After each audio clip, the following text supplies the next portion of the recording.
Bonjour à toutes et à tous. Et non, une fois n'est pas coutume, c'est Félix, et non Mehdi qui vous adresse ce petit message avant d'entamer ce 50e épisode du Catchacast.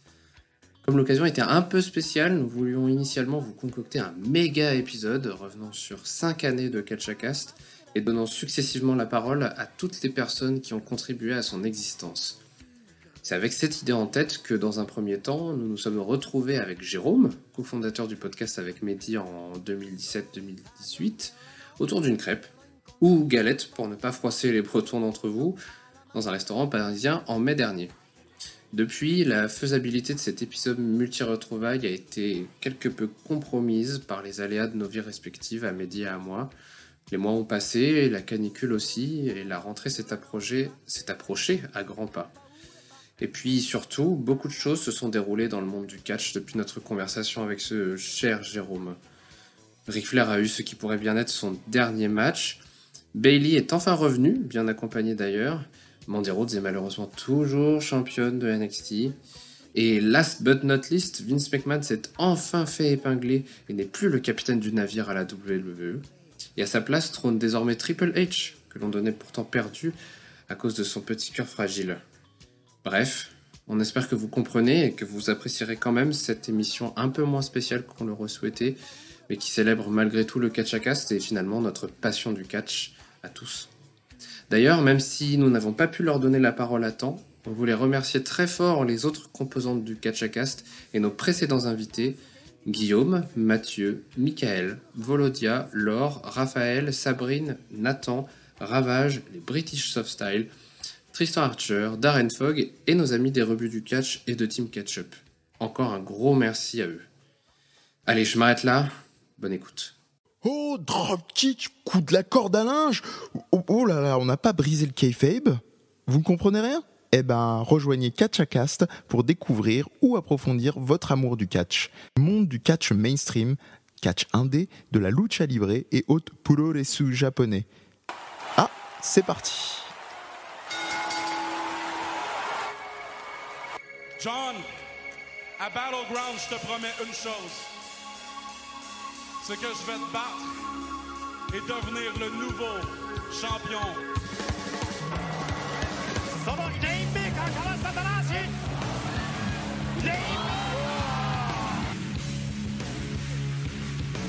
But I know you people don't understand what Karanai Taro.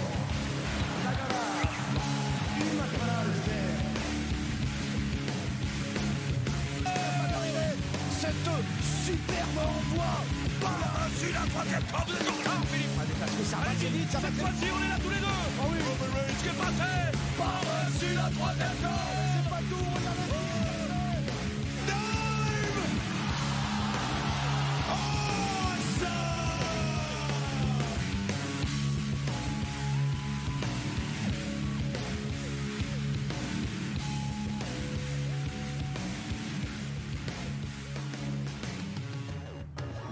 Alors, mon cher Félix, non, nous sommes les chefs. C'est moi le chef. Voilà. Nous sommes des chefs, voilà. Félix a fait sa petite rébellion, mais en même temps, il tient la baraque du Catchacast depuis longtemps. Et on vous parle de Catchacast, voilà. On a décidé de vous faire des petites pastilles anniversaire, émission spéciale, membre spécial en virée. On the road, nous avons Jérôme, a.k.a. Pipo, a.k.a. ce que vous voulez, Askézé aussi. Salut sur les internets. Hello, hello. Ah, c'est Askézé ? Oui. Mais oui. Ah, moi j'ai toujours dit HS. Comme un bon français. Funk to funky. Oui. Et ouais, bah, l'idée, on va être très très open, puis on va te laisser parler. C'est pas comme si tu manquais de choses à dire, hein, dès qu'on se lance en roue libre sur un truc, toi et moi, depuis pas mal d'années. Non, ça va. En dehors du Catchacast, au-delà de la fondation à l'époque, en mode vieux con, bah voilà comment c'était fait. On trouvait qu'il n'y avait pas de. C'est pas qu'il n'y avait pas d'angle qu'il y avait pas d'angle pertinent, mais n'oublie pas, mon cher ami, de bien me prendre de la main le micro pour qu'on soit tranquille niveau de son. Sinon, je m'en voudrais. C'est quoi, disais-tu ? Oui, parce que moi je suis pas cofondateur. Là, vous êtes les deux cofondateurs, Mehdi et Jérôme du podcast. Donc, c'est quoi la raison d'être du truc à la base ? Enfin, du truc, que dire, de l'émission même. Il y en a une que tu connais. Je vais laisser Jérôme commencer. Écoute, en fait, moi le truc c'est que c'est vraiment les années où, sous l'impulsion de Mehdi et sous l'impulsion de Mathieu Achoura, je m'étais remis après 10 ans de hiatus au catch. Et clairement, le retour, ça a été le Rumble où AJ Styles arrive à la WWE.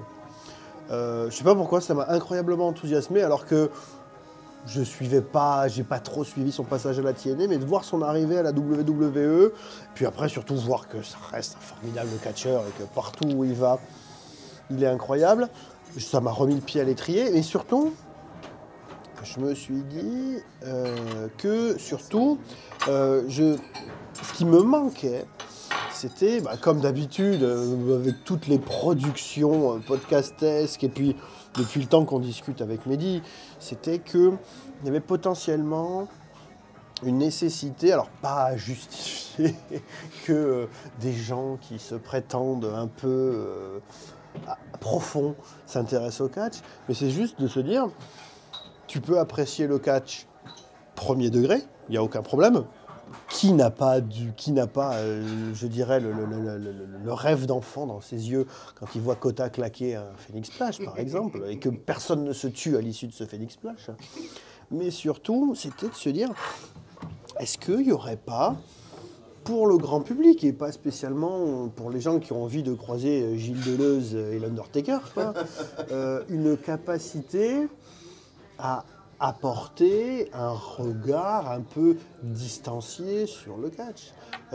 Sachant que, sans chercher le truc, moi je fais partie de ces gens qui ont été, évidemment, Roland Barthes, ces choses-là, mais en plus c'est parti de là, je pense que c'est une blague sur Roland Barthes qui s'est dit qu'il fallait qu'on y aille, quoi. Mais il fallait, à mon sens, pas Olivier Fallet, non, le verbe. Il fallait pas le catcheur. Il fallait vraiment qu'il y ait une parole, une discussion un peu plus que déjà juste des retours ou des reviews de show, quoi. Et juste pour revenir, comment vous vous êtes, sans aller dans le perso et tout ça, comment vous vous êtes connus et comment vous vous êtes dit on peut faire un podcast ensemble sur le catch, quoi, juste pour donner un ordre d'idée, quoi.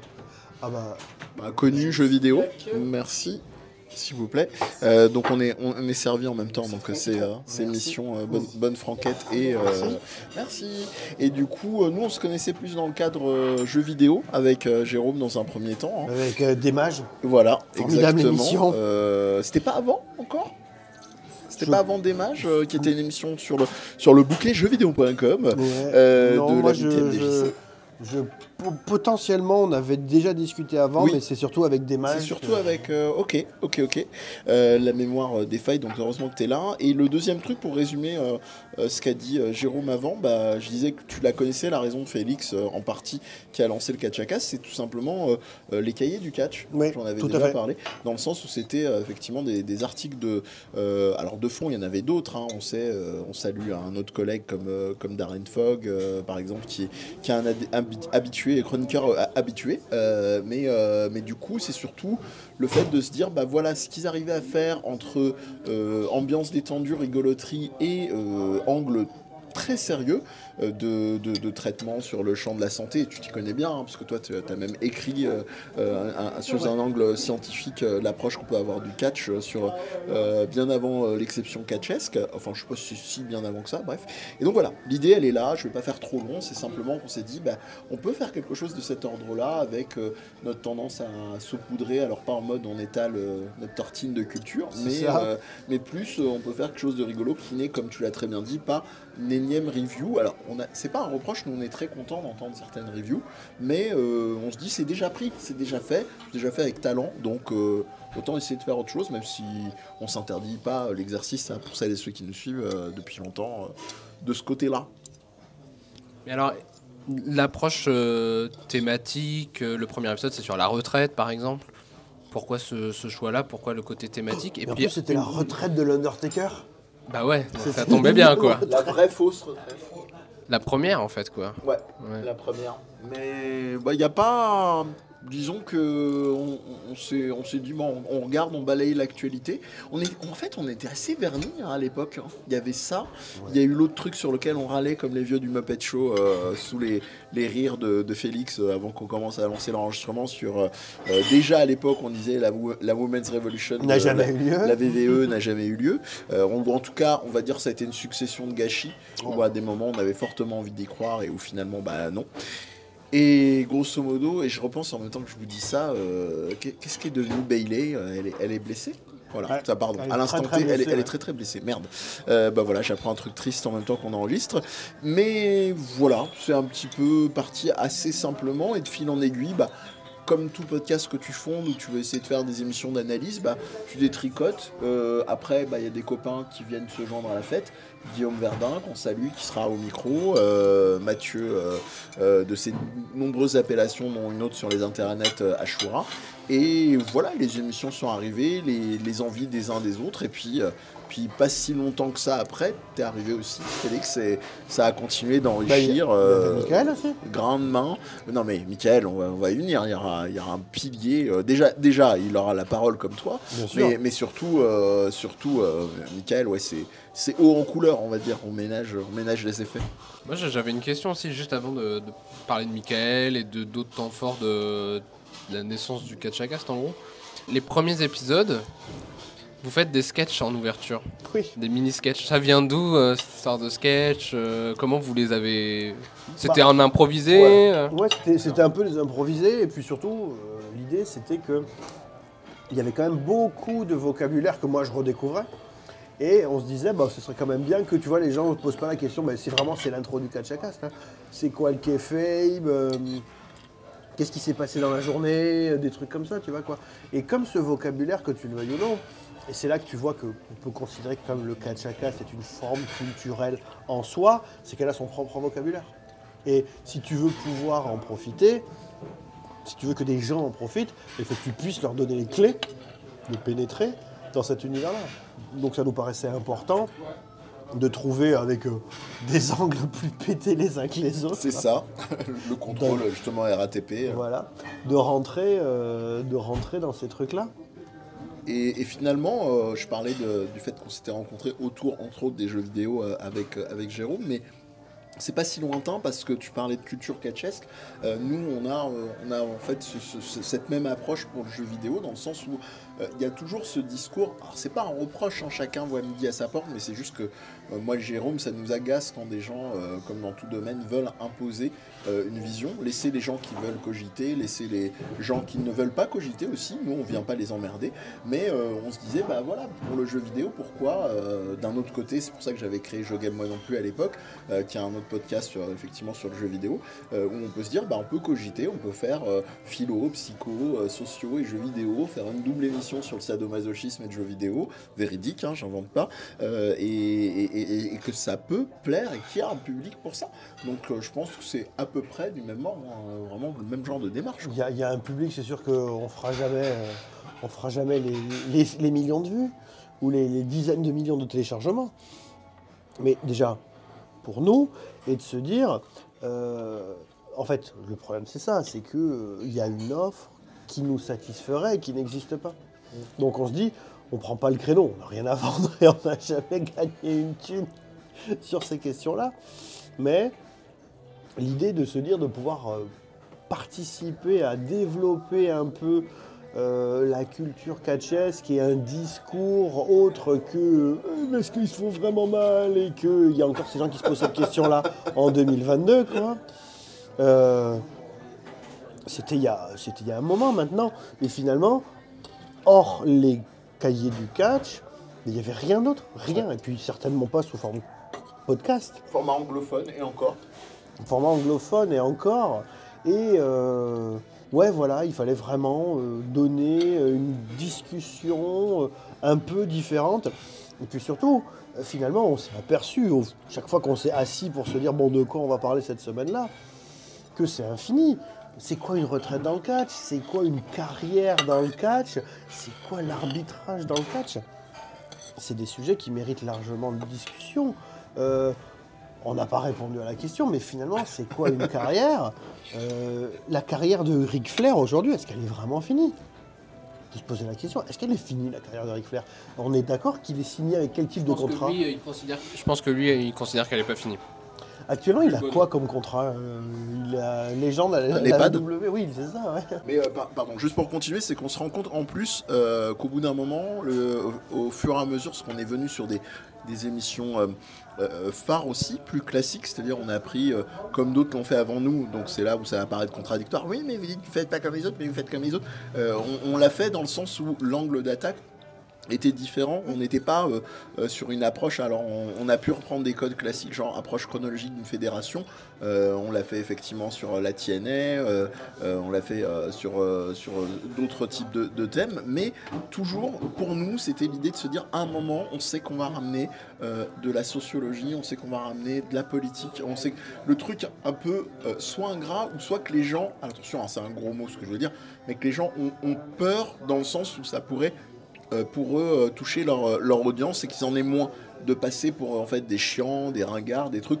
Nous on s'en fout en fait, il n'y a jamais eu sur la plupart des émissions qu'on a fait avec Jérôme, c'est pas qu'il n'y a pas d'enjeu, c'est pas que si un jour effectivement il y a un nombre croissant, tant mieux, de personnes qui vraiment en masse viennent écouter et télécharger les émissions, mais c'est simplement que le jugement des gens nous glisse dessus parce que quand on a des retours constructifs, même si on se fait bâcher sur des trucs, alors, c'est pas pour s'auto-congratuler, mais c'est quand même assez rare, parce qu'on se rend un peu, peut-être pas malade, mais en tout cas, on se donne beaucoup de mal pour qu'il n'y ait pas d'approximation, que ce soit vraiment très carré, que ce soit...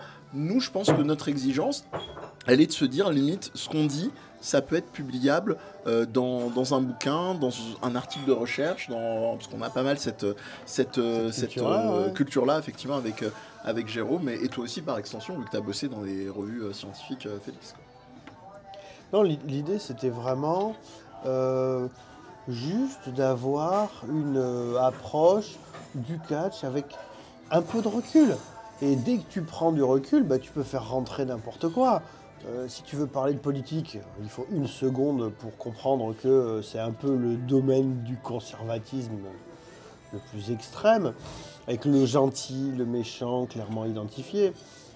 Bon, on ne reviendra jamais assez sur l'idée que Daniel Bryan, considéré comme un mec de gauche, c'était sa gimmick de heel ultime à la WWE. Quand même. Gauche écologiste en plus. Gauche écologiste, donc c'est vraiment un dangereux criminel.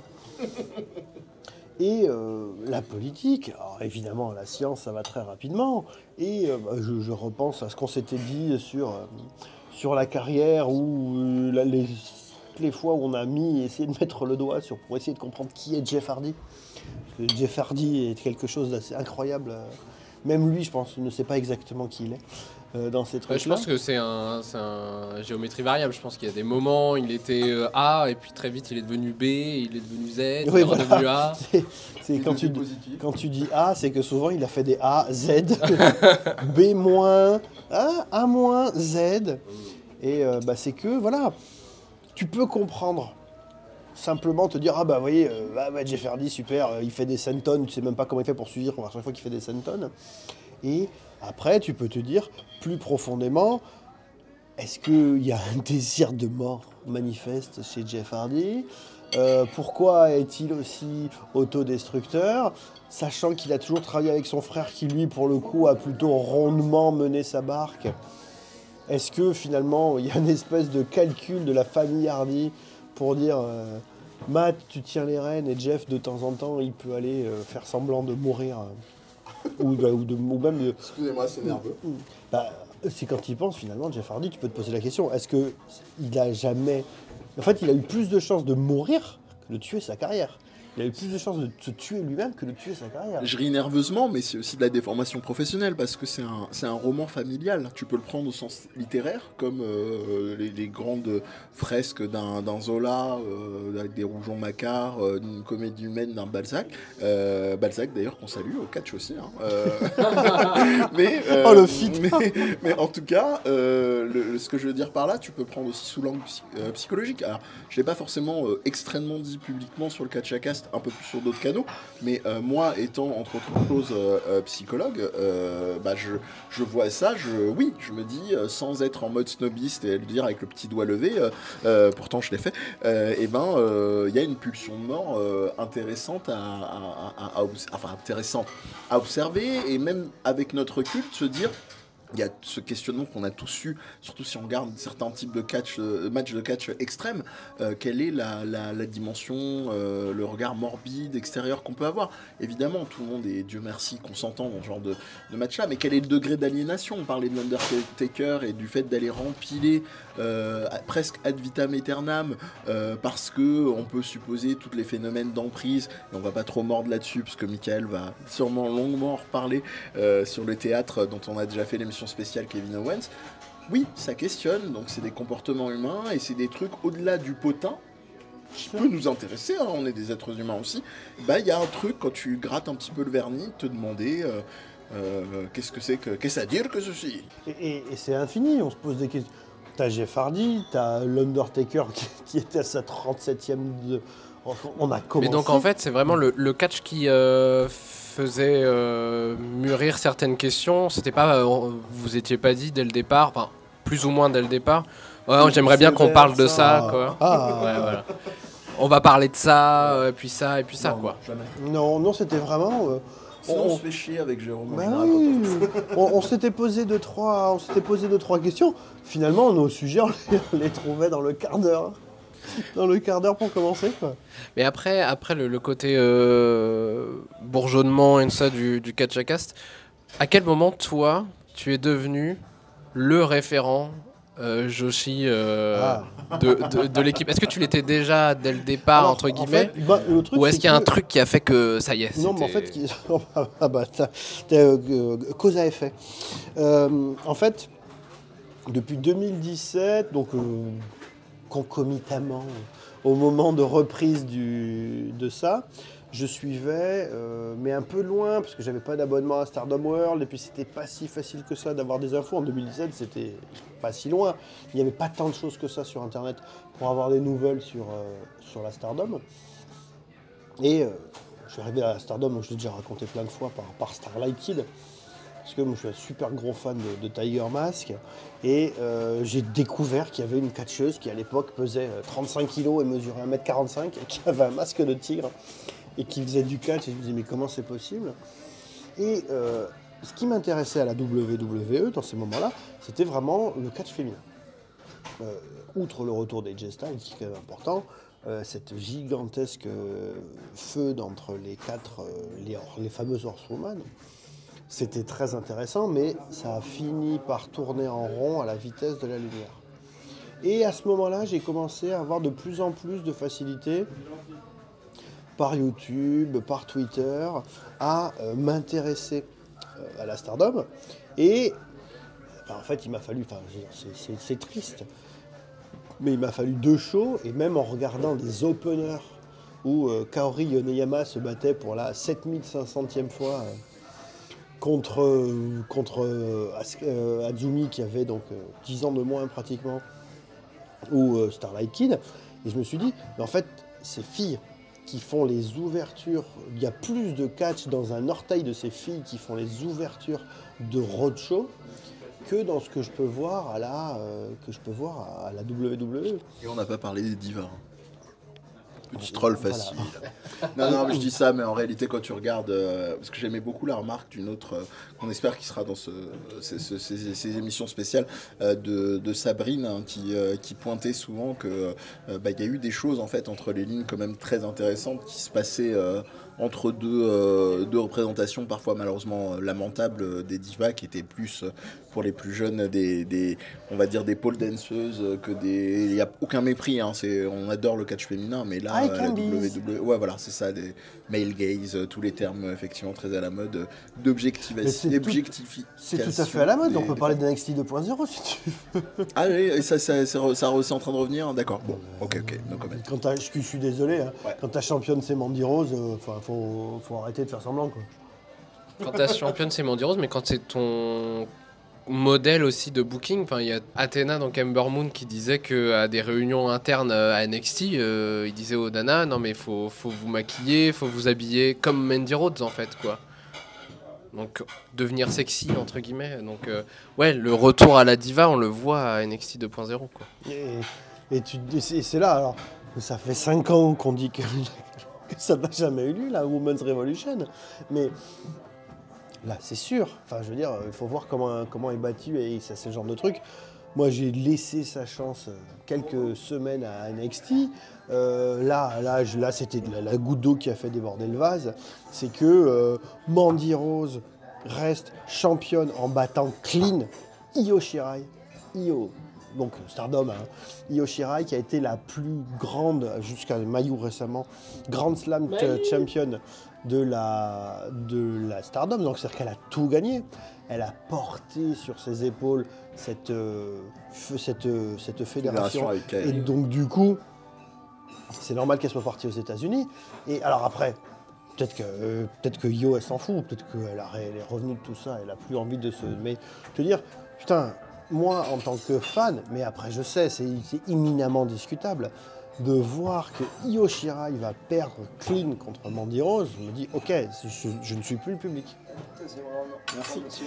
Mais en plus, ce qui est très, très étonnant, c'est que il y a des trucs très, très paradoxaux, très ambivalents chez la WWE de ce côté-là. Moi, j'ai souvenir d'une featurette, bon... Après, on sait, hein, il y avait une dimension de mise en scène évidente, mais vachement chouette. Il y avait Rhea Ripley, il y avait Bianca Belair, Io Shirai, et je crois qu'il y avait Charlotte. Et en gros, elles étaient venues faire une interview en mode sans maquillage, sans make-up, qui est un truc très fréquent dans beaucoup de domaines de starification. Enfin, c'est un truc que tu peux trouver comme un trope, voilà. Et je me disais c'était intéressant quand elle venait vraiment parler de ce que ça représentait pour elle en termes de dimension, de ce qu'on appelle je cherche le terme, mais de performance, mais au sens anglophone, to perform, donc vraiment performer sur une scène. Et ça, tu vois, c'est des trucs, c'est vachement intéressant. Là, c'est entendable, là, tu peux entendre parler de certaines qui disent je veux un personnage sexy, donc je joue ces dimensions-là de maquillage, etc. Bon, des personnes, effectivement, qui auront un rapport au maquillage seront peut-être plus amènes d'en parler, mais voilà, c'est des trucs que tu vas retrouver dans le théâtre, c'est des discours que tu entends, c'est totalement cohérent.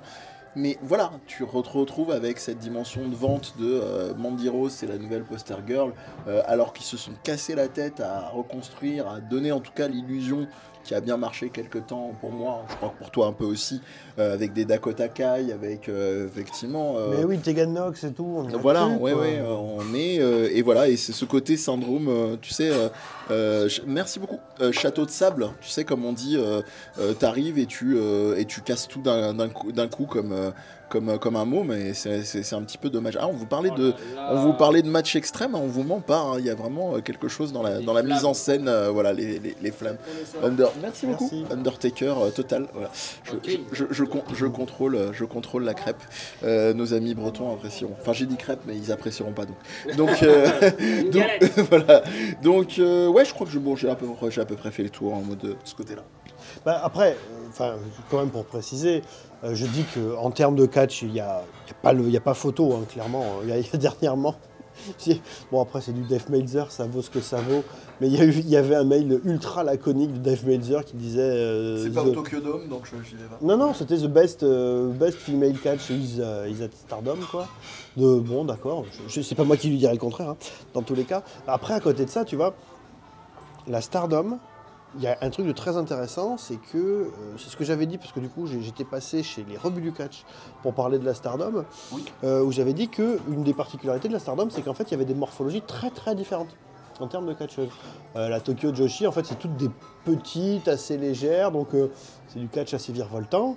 À la Stardom, t'as des petits, t'as des grands, t'as des super musclés, t'as des très fines. T'as des filles bien en chair, t'as des filles musclées, t'as tout ce que tu veux. T'as tout ce que tu veux à la Stardom. Et tu peux te dire que finalement, alors après ça reste le Japon et je crois pas trop qu'il y ait une idée consciente de dire il faut qu'il y ait toute la représentation de toutes les morphologies, machin et compagnie. Et à côté de ça, la Stardom, ils sont quand même connus pour sortir 2 catalogues bikining par Le an. grand drame. Voilà. Et ça m'a toujours rendu chèvre. Ouais, Et bah. d'autre part, en fait, ce qu'ils ont en ce moment, c'est qu'ils ont. Alors, Bushiroad, à la base, c'est un développeur de jeux de cartes. Et en fait, là, ils ont sorti un jeu de cartes qui s'appelle Re-Select ou je sais pas trop quoi. Et en fait, il y a une série, c'est les catcheuses de la Stardom. En fait, tes shiny, les cartes les plus rares, c'est les catcheuses de la Stardom en maillot. Ah bah bien sûr. Et Dead or Alive, tout ça quoi. ben, c'est ça. Et tu te dis, en fait, c'est ça qui est difficile, c'est que Il y a encore du boulot. même moi, des fois, je le dis, les gens pourraient me balancer à la gueule. Tu craches à la gueule de NXT 2.0. Et à côté de ça, la Stardom, c'est pas les derniers à vendre ce genre de truc.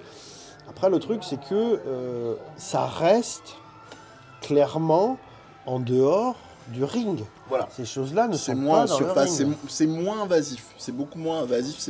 Tu sais que c'est acté comme un produit dérivé. Et alors, même si toi et moi on le cautionne pas, on n'est pas dans un mépris non plus, mais on cautionne pas parce qu'on sait ce que ça peut véhiculer. On disait tout à l'heure d'objectivation des corps des femmes. Ça fait marcher.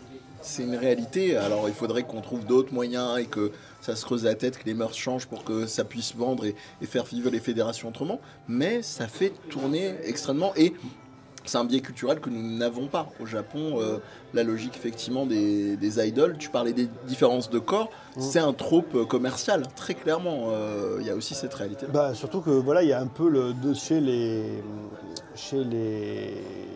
à la Stardom, en fait, il y a ce côté ancienne idol où on découvre des choses incroyables.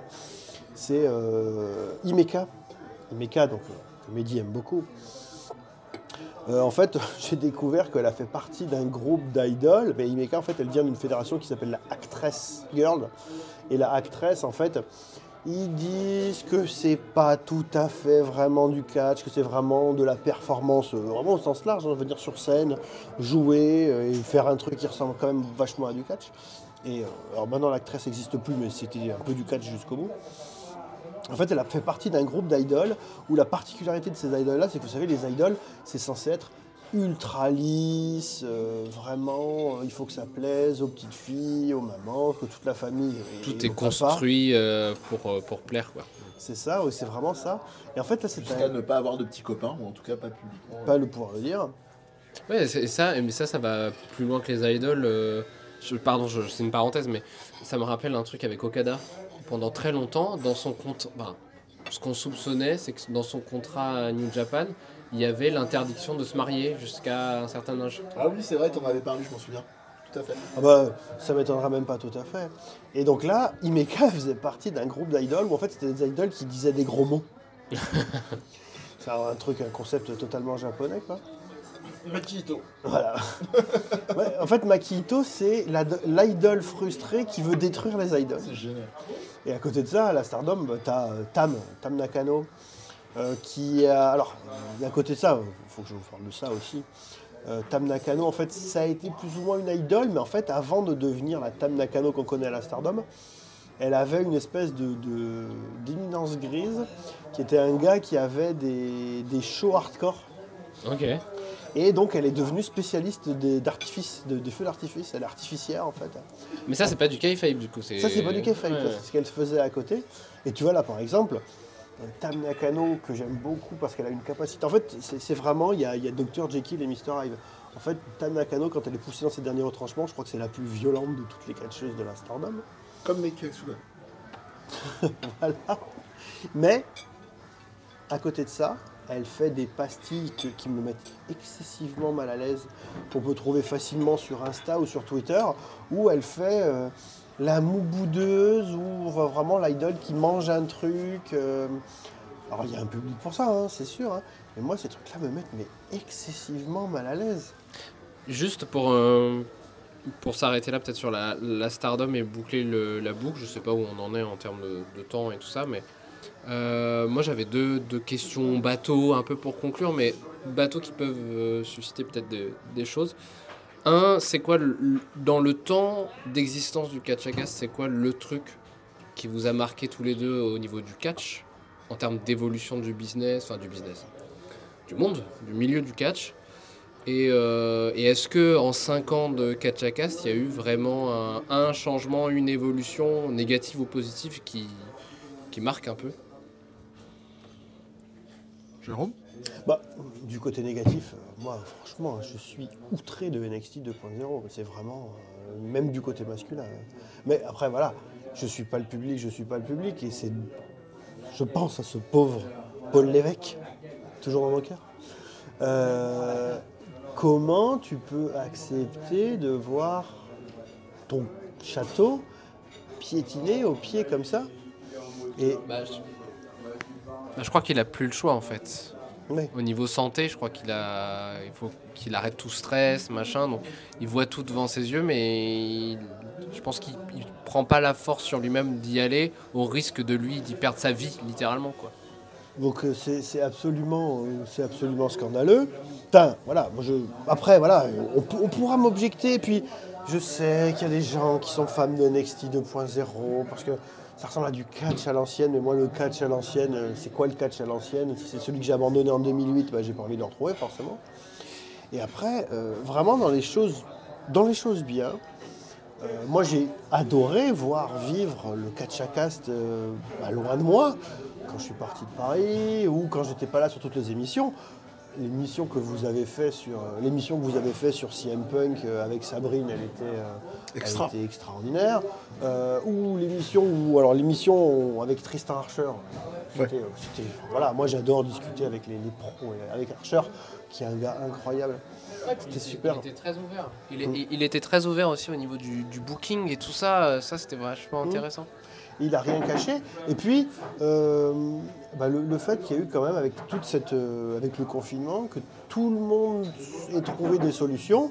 Et on a vu que l'APC, qui revient un petit peu à son rythme habituel, quand ils ont fait leur série d'émissions, moi j'ai été le premier à aller les prendre sur Vimeo, je me dis, on a sans doute les moyens d'avoir un truc en France. Alors évidemment, la WXW, on n'aura jamais un truc aussi gros que ça. Mais est-ce qu'il n'y aurait pas... on voit que la Rix fait des choses pas dégueulasses. On voit la PC qui s'en sort bien. Oui, alors la Rix, on pourrait discuter des derniers shows, mais je dirais en dehors de questions politiques, voilà.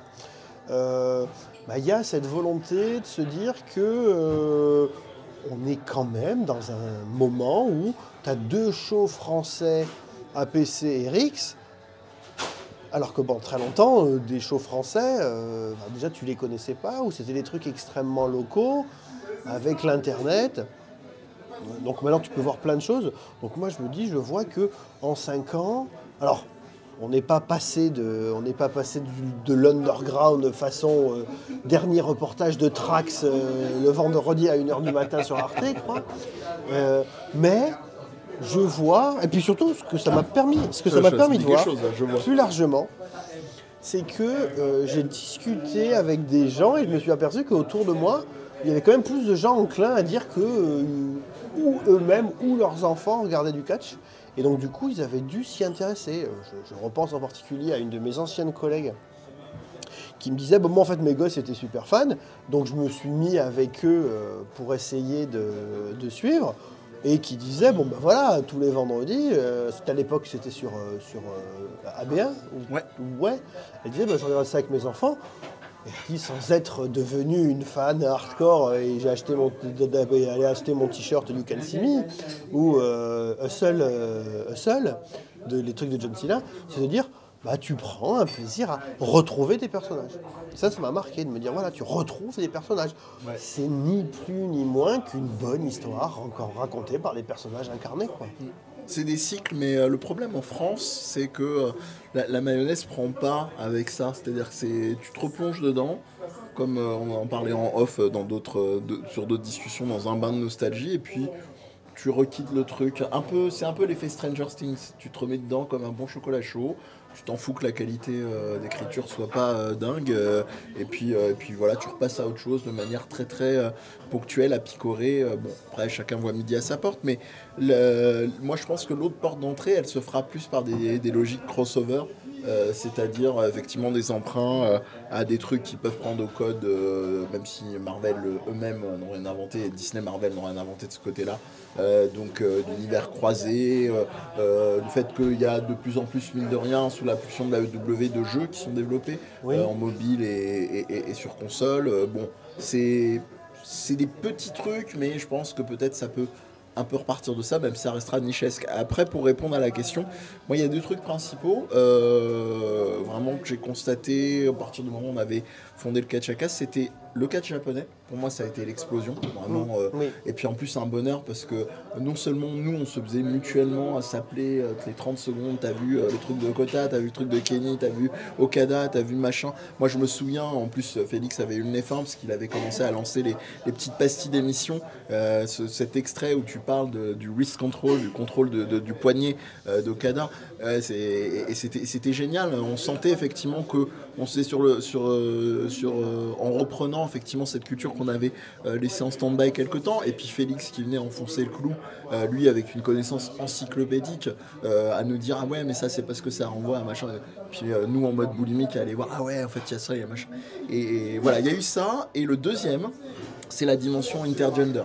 Pour moi ça a été le plus beau, je crois que c'est un des plus beaux chocs. Alors je parle tout truc artistiquement parlant, un des plus beaux chocs. Le jour où je me suis dit putain, en fait réaliser, alors que ça paraît une évidence quand tu le vois, il peut y avoir du catch homme contre femme, trans, homme, peu importe. Je me suis dit c'est vraiment incroyable. Et en plus je me suis dit quel meilleur endroit que le catch pour permettre ça, parce qu'en fait justement on est dans un équilibre où des coups peuvent être portés, mais la sécurité reste prioritaire, donc tu peux toujours jouer sur le côté scénique. Et moi, le match qui m'avait bouleversé, c'était Tessa Blanchard contre Cage. Différence de gabarit, vous irez voir sur internet si vous les connaissez pas. C'est fou et ça marche du feu de Dieu. C'était Wrestling Circus, et depuis voilà je crève d'envie. C'est pour ça que ça a été un crève-cœur avec moi et Félix récemment, l'arrêt de la carrière donc de Mariana et de Delia à l'APC. C'est pour ça qu'on faisait un petit peu up and down à l'APC, même s'il y a des trucs où ils font toujours de leur mieux pour apporter quand même des trucs de qualité. Voilà, et puis c'est le dernier bastion vraiment fort et installé du catch français. Il y a d'autres trucs, mais ça reste quand même très très très niche ou très discutable, on va dire aussi. On parlait de politique, et je parle pas du faux pas de Larix récemment avec Mercier, je parle aussi d'autres fédérations. Voilà, les gens reconnaîtront ou pas. Juste vraiment pour finir, je rebondis sur ce que vous avez dit tous les deux, mais mine de rien, dans le temps du Catch-A-Cast, parce que t'en as parlé très brièvement, tu l'as évoqué, il y a eu la création de la EW aussi. Est-ce que c'est un truc qui vous a marqué ou pas finalement, ou est-ce que finalement c'est une évolution du catch comme il y en a eu tellement Non, il faut être objectif quand même. Je veux dire, c'est pas tous les jours que tu as des grosses fédés qui apparaissent. Même si j'ai pas trop d'affinité ou d'histoire avec l'époque WWE, ECW ou la TNA ou des choses comme ça. J'ai jamais été très fédération dissidente, je dirais.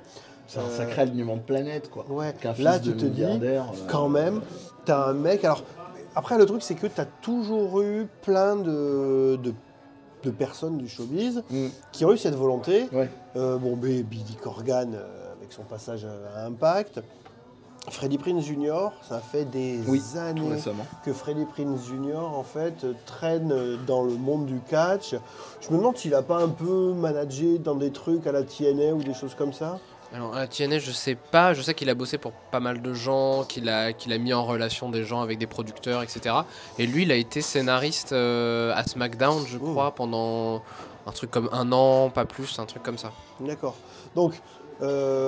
mais ça restait des choses relativement petites. Là, tu as un gars qui arrive, qui te dit voilà, on va mettre tant sur la table, il y a un deal télé, et puis vous savez qu'est-ce qu'on va faire? On va prendre les Young Bucks et on va prendre Kenny Omega. Et là, tu te dis waouh, tu peux aller débaucher. Surtout moi. Tu te dis, tu peux aller débaucher Kenny Omega, qui était au sommet du sommet, mort, même si c'est malheureux, mais finalement, il était plus over quand il n'était pas champion que quand il était champion à la New Japan. Le mec, il prend Kenny Omega en toute détente, qui était à ce moment-là potentiellement le meilleur catcheur sur Terre, avec Kota Ibushi évidemment.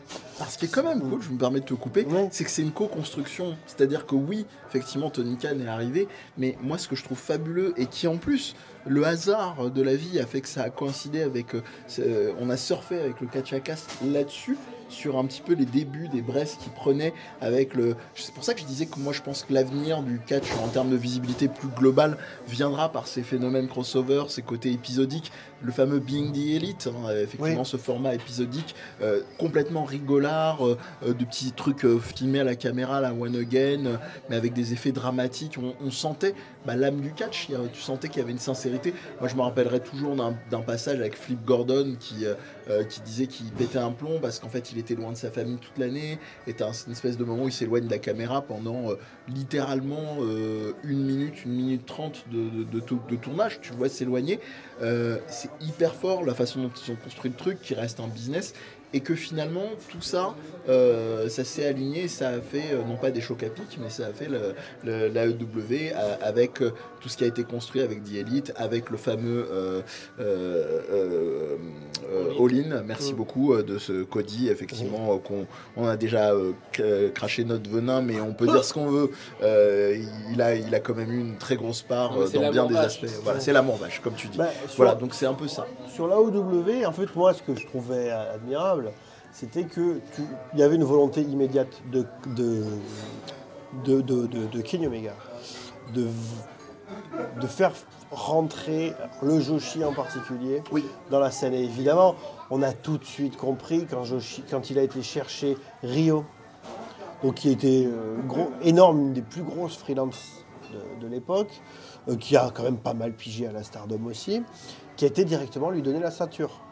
Moi, je me suis dit, on tient un truc. Le problème, c'est que en fait, ça n'a pas duré. Alors déjà, au début, le roster était très limité. Ça n'a pas duré, puis il y a aussi eu le... C'est pas pour dire que c'est la cause principale, mais c'est une des causes majeures quand même. Il y a eu le Covid, donc forcément... Ryo était coincé au Japon, donc d'ailleurs, elle pigeait à la Stardom. Et en fait, c'était triste parce que du coup, comme on sentait qu'elle savait qu'elle allait partir, elle était vraiment utilisée en pur bouche-trou. Il ne pouvait pas y avoir la moindre hit autour de est-ce qu'on va donner un titre à Ryo. Enfin, elle a eu le titre High Speed, mais on va en tirer quelque chose. Et en fait, je pense qu'il y a eu un rendez-vous manqué, mais je ne sais pas si c'est à cause du Covid particulièrement.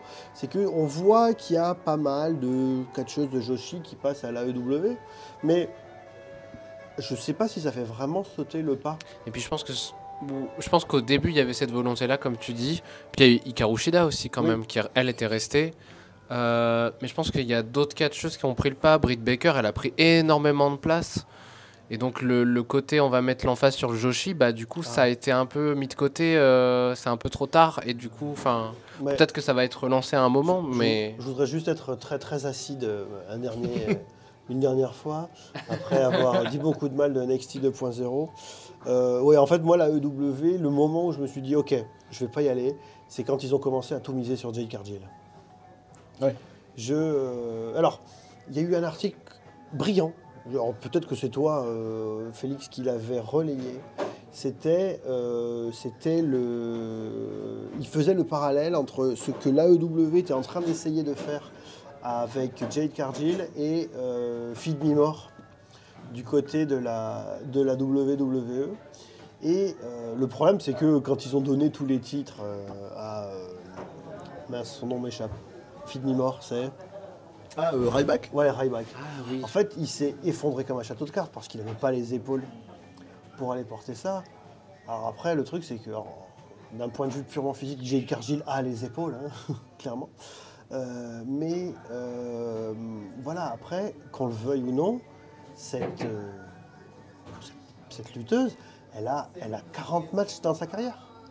Alors, c'est couillu de dire je donne les clés, alors même si c'est le TBS, c'est pas le titre féminin, mais je donne les clés à quelqu'un qui a 40 matchs dans sa carrière.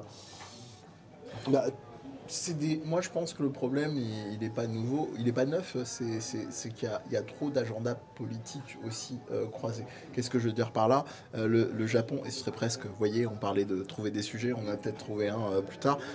Qu'est-ce qu'il en est de la greffe en fait des lutteurs japonais et particulièrement des lutteuses? Parce que je sens qu'il y a un vrai phénomène d'isolement en fait. Tu les sens très très seuls. Ah mais les interviews du Karoshida sont abominables. Elle te raconte.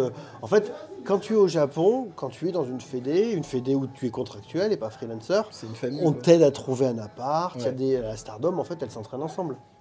Aucun catch, aucune fédé ne fait ça. Elles s'entraînent ensemble un certain nombre de jours par semaine, etc., etc. Là, Karoshida, on lui dit voilà, on te fait un chèque de temps et tu te trouves un appart. Pareil, Kairi, quand elle est retournée, donc Kairi Ojo, Kairi Sané, elle a été totalement... elle s'est dit, voilà, moi, j'avais jamais autant gagné d'argent, sauf que moi, je parlais pas anglais, qu'il fallait que je trouve un appart.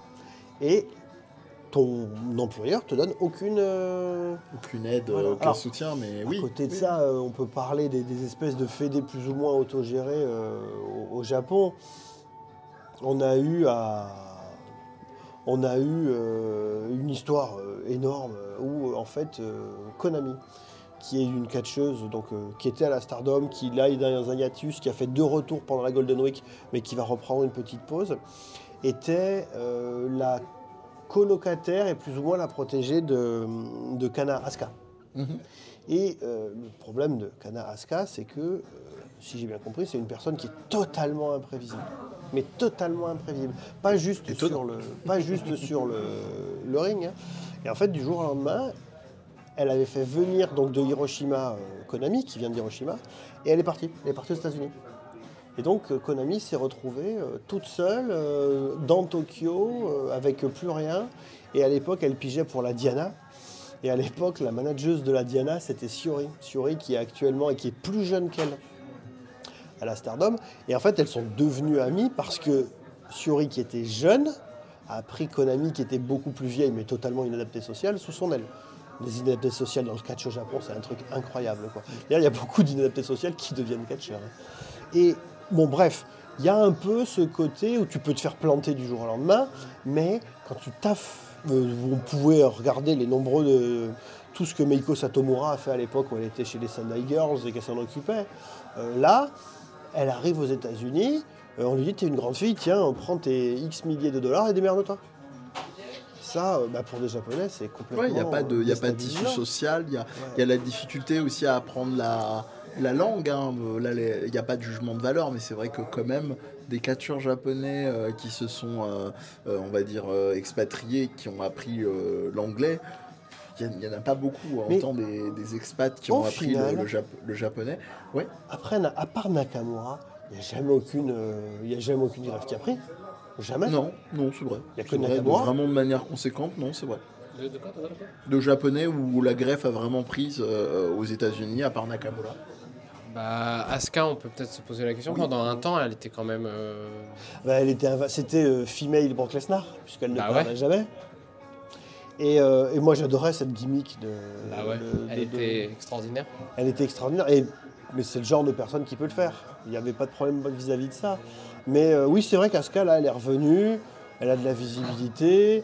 Et puis peut-être qu'elle continuera. Mais voilà, Asuka d'un côté, parce que Asuka, elle n'avait plus rien. Kana, absolument plus rien à prouver au Japon. Nakamura, non plus.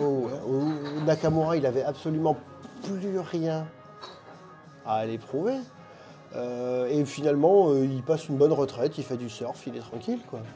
Comme Hironobu Sakaguchi, pour ceux qui connaissent, créateur des Final Fantasy. Oui, et puis en plus, pour finir, dernier mot, Asuka, en fait, elle s'en fout dans le sens où elle a son business global, en fait, d'artiste et tout, donc je pense que elle est encore moins impactée que les autres, donc forcément, c'est pas le même ordre d'idée. Bon, et écoutez, je crois qu'on a passé un joli et long et agréable moment, j'en espère pour vous, en tout cas, pour nous, c'était le cas. Merci Jérôme. Mais je vous en prie, un vrai plaisir. Moi, en plus, ça fait longtemps que je n'avais pas parlé dans le podcast, donc Ça fait plaisir de Et revenir puis parler de ça. merci Félix, hein, je le dis jamais assez souvent, je vais lui laisser les mots de la fin pour qu'il nous dise où nous retrouver, où vous le retrouvez lui aussi, parce qu'il tient, je le répéterai jamais assez, vraiment la baraque, que ce soit le montage, que ce soit l'animation effectivement sur les réseaux sociaux, dites-lui merci et faites-lui bien des louanges. Bah voilà Félix, tu nous take off to the moon, comme dirait un certain catcheur. Bah, merci à vous deux déjà parce que ouais, ça faisait longtemps que je vous avais pas vu discuter avec autant de passion tous les deux.